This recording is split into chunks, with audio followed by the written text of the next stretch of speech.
The flipped classroom method is one of the more common and effective ways to approach a blended course that has reduced face-to-face instruction time and incorporates an online component. However, it's important to point out that even traditional classes without reduced face-to-face time can be effectively flipped too. Let's take a look at how the flipped classroom model works.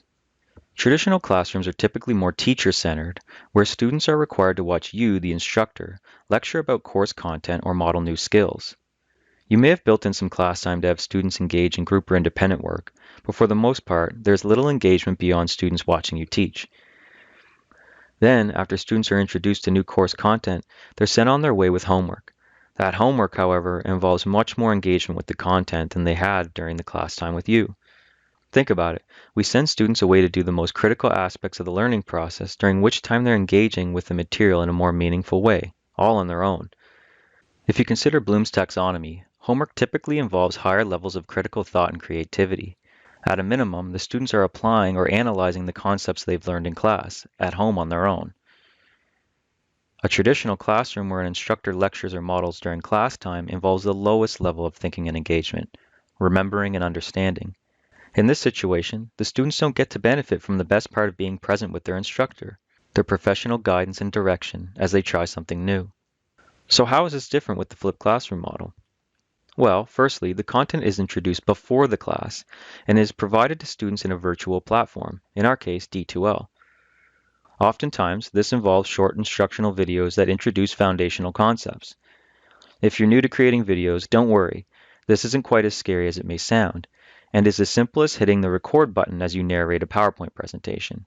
Also, a later module in this pathway will address how you can quickly and easily create instructional videos all on your own. What this does is give students on-demand access to the basic course concepts so that they can review anytime, night or day. This is also beneficial for students who may have missed a class or need to catch up.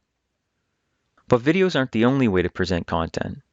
Universal Design for Learning, or UDL, encourages instructors to present content in multiple ways to reach the broadest number of learners in a way that's meaningful to them.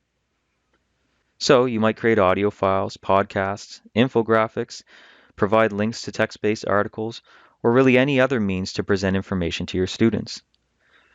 So now that you've set up your students to complete lower-order thinking tasks like reading, watching, or listening on their own, class time can then be spent engaging students to take those basic concepts and apply them in active learning assignments that promote critical thinking.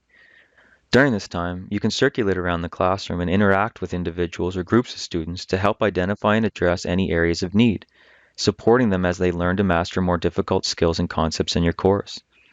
The students now become the focus as they take their learning to the next level with you as their guide to answer questions, offer support, and encourage along the way. Throughout the learning pathway, you'll be given the tools necessary to develop and teach a blended course.